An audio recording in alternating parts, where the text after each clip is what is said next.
Hello, I'm Glenn Nader. I'm a livestock and natural resources farm advisor with the University of California. My assignments are in Butte, Sutter, and Yuba County. Today I'm going to talk to you about managing the drought on rangelands. So we'll talk about what are the impacts and then what are some of the options that ranchers can take given the drought's challenges that it presents. So managing the drought is important for cattle operations because they're probably the first ones impacted by the lack of rain. So they depend on the feed resources that come in the annual rangeland type down in the Sacramento and San Joaquin and coastal areas from the rains during the winter. And then they're further either go to the mountains or to irrigated pasture for the summer. So lack of irrigation water has also affected them with the lack of rain that affected them this winter.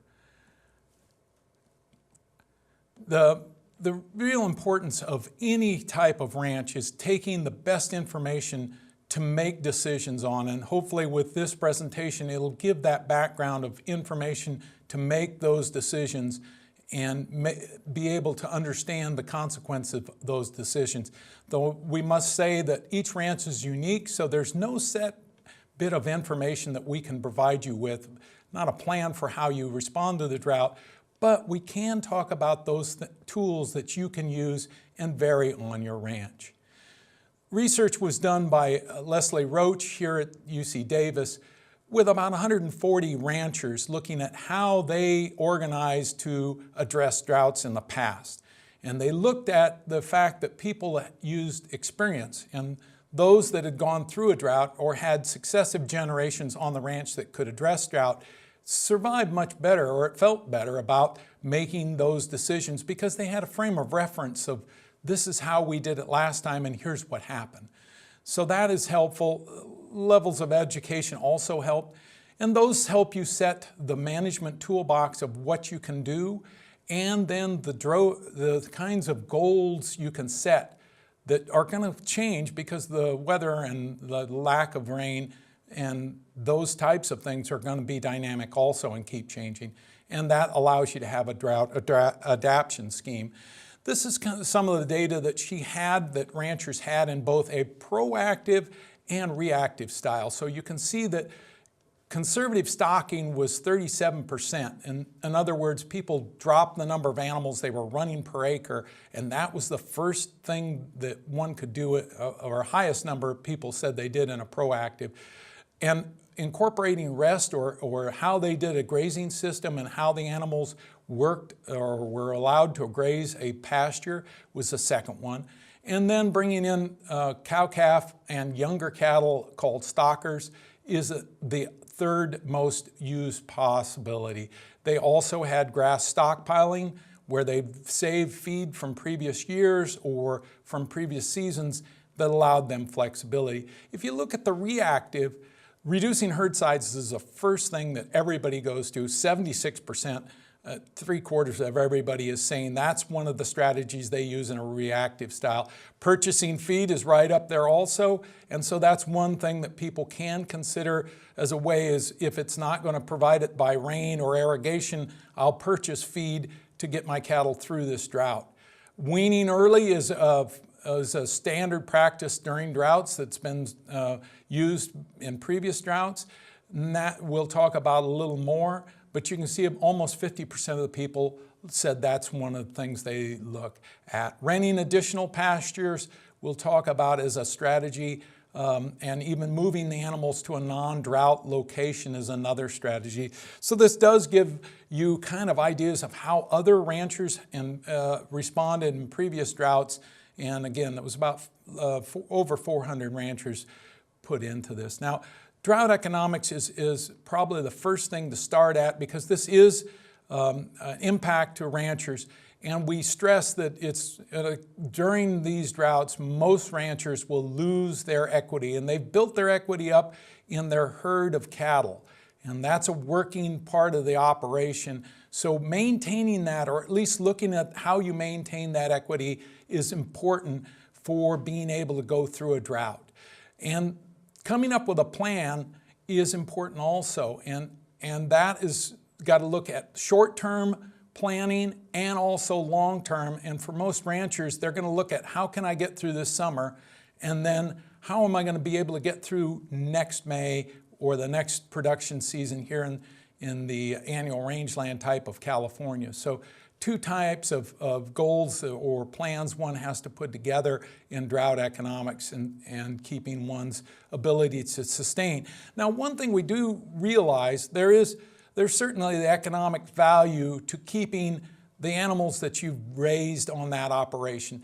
The genetics from the animal that you've selected and invested in that can perform on your environment is important. And we're now finding out animals have a knowledge of the rangeland to where they actually are able to better utilize the feed just because they know patterns of how things happen. And then there's the disease factor. Certain things like foothill abortion and other diseases that are endemic in certain areas, and one would not want to sell out a herd base that has those values. The other thing is selling animals get out. How are you going, if you sold everything out, how are you going to cover the fixed cost of the operation? And that certainly is a valid question, that these droughts are going to reduce your income, and really how are you going to survive if you do sell all the animals out? And then what kind of equity do you have left coming through a drought? Are you going to bring other monies in, or are you going to try and slowly rebuild? So there's lots of things one can think about when it's the economics, and the viability of the ranches are challenged through these droughts. So one has to really do a good job of thinking about those types of decisions of how many animals. So let's talk about what the first thing you could do, and that is early weaning. And early weaning generally is anywhere from 30 to 90 days ahead of when you normally would remove that calf from the cow that you do that. And this allows you to put the calf on a higher plane of nutrition in a feeding facility instead of out on rangeland. They do better. Sometimes people will go out much more than 90 days, but 30 to 90 days is customary. The second action is destocking, or removing the animals out of your herd, selling them at auction or at other places and reducing them. So the first two groups that we think is prudent to look at is replacement heifers, because you're 2 years from getting any income. And again, during these droughts, that's going to be critical. The second group is open cows. Those that are not pregnant for whatever reason, they need to be removed as the first group, because again, you're not going to have any income in the way of a calf production from them. The next groups to look at, if you still need to keep destocking, is those cows that are down in condition. Because your feed costs are going to be higher during a drought, you need to keep those cows that are in a better body condition that will reduce the amount of feed you have to provide for them to reproduce and have calves the next year. Those cows that have lost their teeth are what we call broken mouth cows that don't have a full set of teeth because they've gone on in age, are the next group. And the last, but probably not the least, that you should think of as you're going through is those that are poor producers in your herd. They're either late calving or have calves that don't wean or have a lighter weight at weaning. Now, as far as what do you do to get animals through with less feed out on the rangelands or pastures, purchasing feed resources is usually, as you saw in that survey, the highest thing used.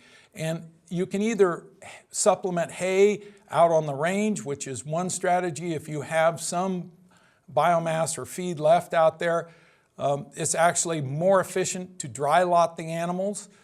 There are some problems with that, but dry lotting is the most economically efficient way. Locking them up and feeding a ration to them is probably the most economic way to address a drought. And then there's people who have leased feed presently and taking cattle as far away as Colorado to try and find feed. Now there's certainly the trucking bill of getting the transportation cost of getting them to Colorado. Most of the people have signed a year lease, and that is another option that producers can consider, is just for a period of time leaving and trying to come back to the ranch afterwards. Certainly there's an economic analysis for the transportation cost that one has to think about. And then the last thing is there is now drought insurance programs that one can consider on rangelands, and that's probably a prudent thing to consider if we are going into a drier environment for ranch operations. You need to think about this as a future challenge and how do you address it. Now, probably the biggest thing during a drought that ranchers will come up against is as they liquidate this inventory of animals that are their production unit, is that taxes become an issue.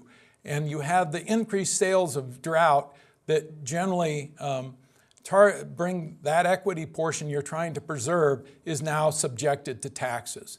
And so the difficulty for ranchers is that's the money they need to have in the bank to go back and buy cattle when the drought ends and restock so they can be economically viable after the drought's done. So you need to preserve that equity, and there's two IRS tax elections. Now I stress there is no state elections, but there's two tax elections that the IRS allows you during a drought for ranchers. One is it's all by number series. 451 allows you to sell all the sales above your average from the years previous to the drought of livestock can be deferred to another year. And that certainly works for some operations. The other one is on 1033, and it allows people to defer the capital gains that tax you might have on selling breeding stock for at least 2 years or longer, depending on how long the drought lasts. Now, the key to this is you need to consult your tax accountant.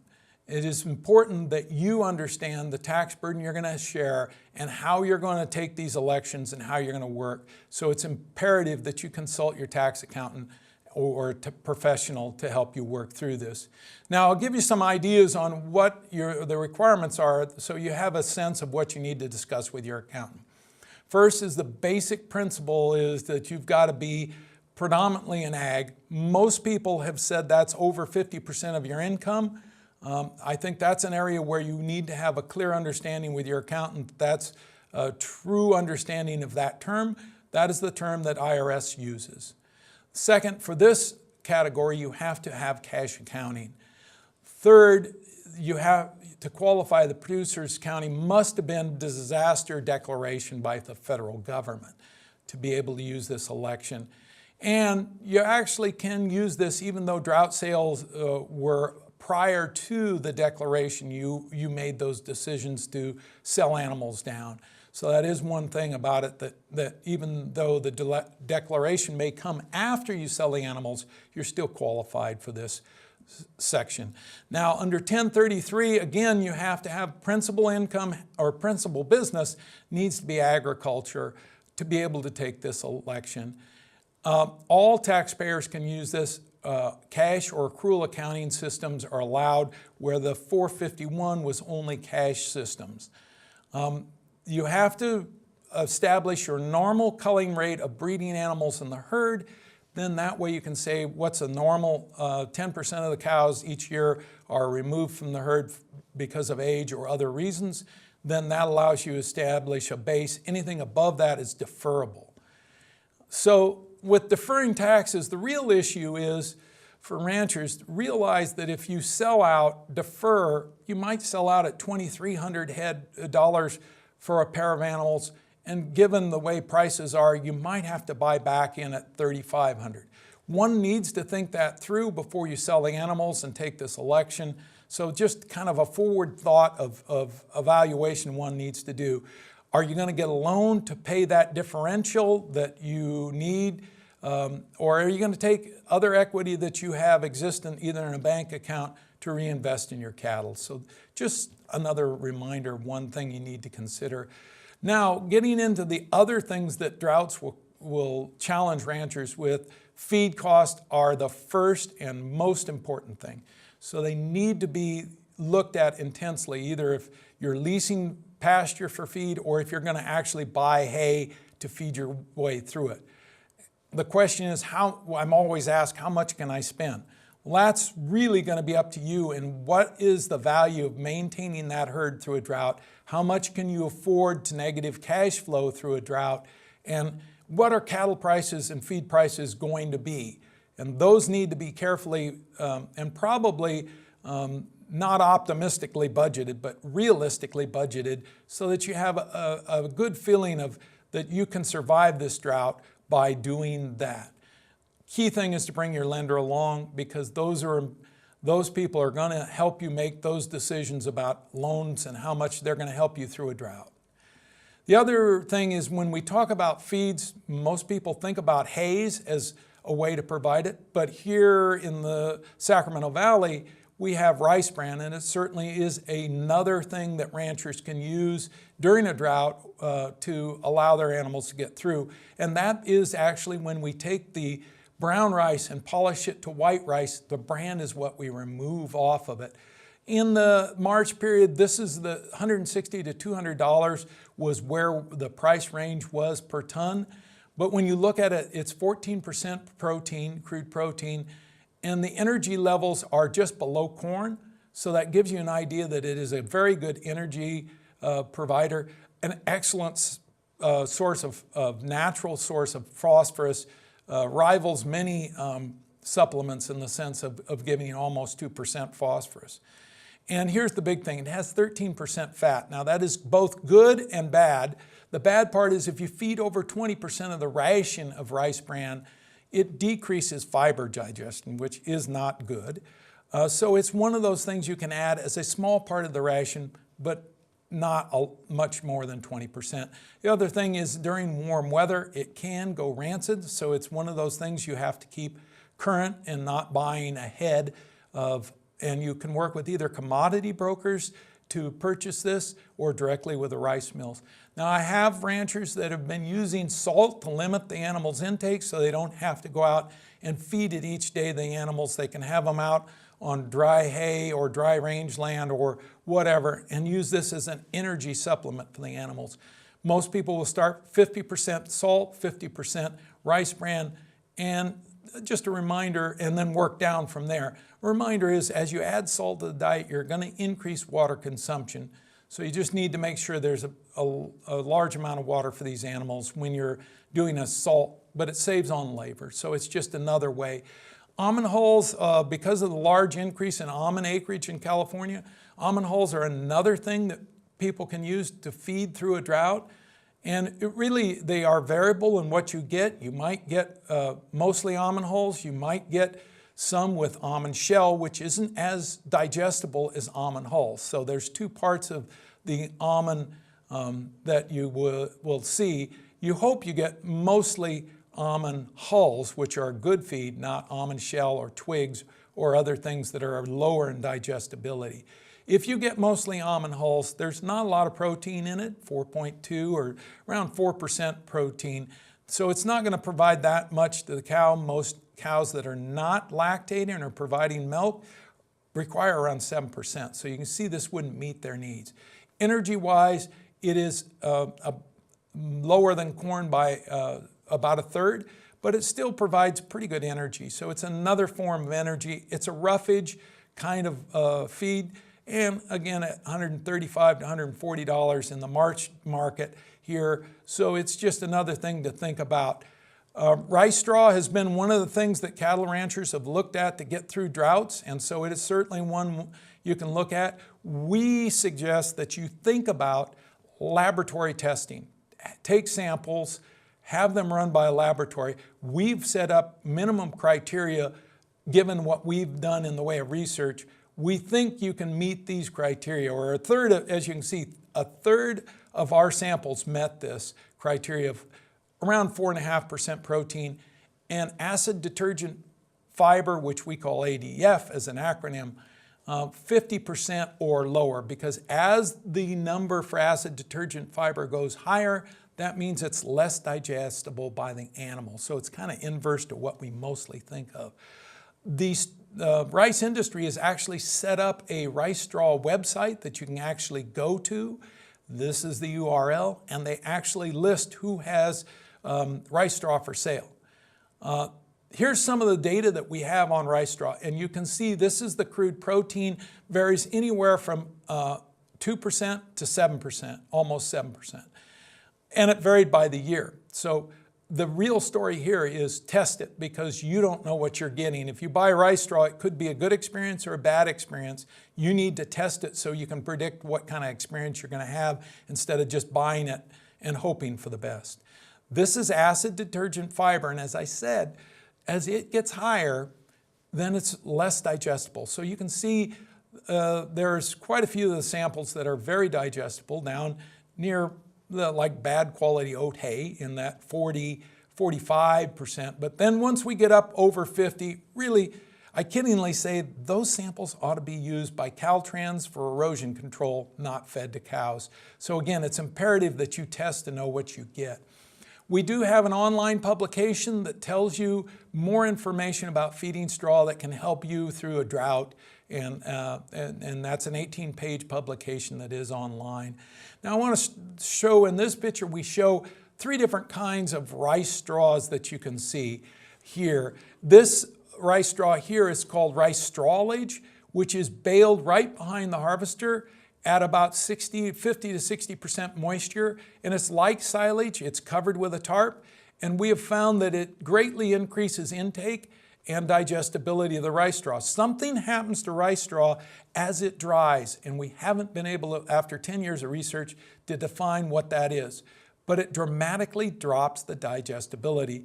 This happens to be a product that goes into dairies because it is chopped to where it's only 4 to 6 inches long, the fiber length, and that way they can go directly into a mix wagon and it can without chopping required. This last product over here is actually long straw that is for cattlemen out on the rangeland that generally put it out there, cut all but 3 twine and allow the animals to self-feed as they go through the system. So there's lots of different rice straw products, and again, educating yourself by looking online at those publications will greatly help you. And the last thing I want to say about rice straw is don't wait till the fall to order it. You really need to be establishing it. The rice growers used to bale hay and pray someone would, or straw, and pray someone would come and buy it. Now they generally wait for somebody to say, I'll order X number of tons, and then they bale it because it's a much more prudent business plan to have orders and only bale for what you can sell. The other thing that people use to get through droughts is corn stover. Now, I think we're going to have limited production because of less water available, and corn takes a little more water, and the prices aren't as good as they have been in the past, but it is still an option if you have a cornfield near you. We feel it's best fed out in feeders, not like rice straw where you can just cut all but 3 twines on these big bales and allow the animals to self-feed. A lot of wastage. There is variability in this product also, depending on the fertilization management. You can see here we can have anywhere from about 4 to 5% protein and total digestible nutrients anywhere from 50 to 54%. So there's decent energy, pretty good digestibility. The one thing you need to look at is dirt. Some people will bale too close to the bed, and you need to look at the bales, make sure that they have properly put it up. Others will chop the material before they bale it, and the cows utilize it much better. The last thing is there has been some people fertilize late season on corn, and we've had higher nitrate levels. So if you're going to use a non-protein supplement, non-protein nitrogen supplement with corn stover, we suggest you test the corn stover for nitrates. Here's the one that I think is most exciting for a lot of people, and that is bean straw. Bean straw is, people don't think about it, but it's much higher in protein than those other 2 roughages we previously talked about, 6 to 10%. In other words, it could maintain a non-lactating cow, so very attractive that. It is baled dry, so the stems are pretty stiff, and the leaves tend to be a powder substance, so it's not as pretty as haze you would see. The cows tend to adapt to it. The first few days you put it out, you're going to worry that you purchased the wrong product, but after about 3 days they adapt to the kind of texture of the feed as it is. So it's another one of those things you can consider. Alfalfa hay, a lot of people, it's going to be expensive, but it is an alternative supplement to the tubs that you can buy and put out. It is, for protein, it is one of the better supplements that you can provide. And research has shown that if you feed it every other day, you're able to maintain a protein level in the rumen that allows the animals to eat other dry forages and maintain themselves. So most producers will feed on an every other day basis 7 to 10 pounds of alfalfa. This allows that the animals aren't having behavioral problems where the aggressive cows are eating more too, because you're feeding enough. So it really is a good thing. There is a labor cost versus those supplement tubs you can just put out, and they provide the protein as the animals take them on a daily basis. So that is one thing you need to look at, the price of labor, feeding it versus your supplements. But it's just another alternative that people have that they can use to get through the drought. So this is hopefully giving you some tools for ranchers to survive. If you're one of those people that are wondering what are the impacts to ranchers, you've kind of figured out it's how do they get alternative feed sources, how do they survive taxes, how do they maintain their business through a drought, which is a challenge. And hopefully this talk has given you that perspective of what it's going to take to survive this drought that we're facing. Thank you very much.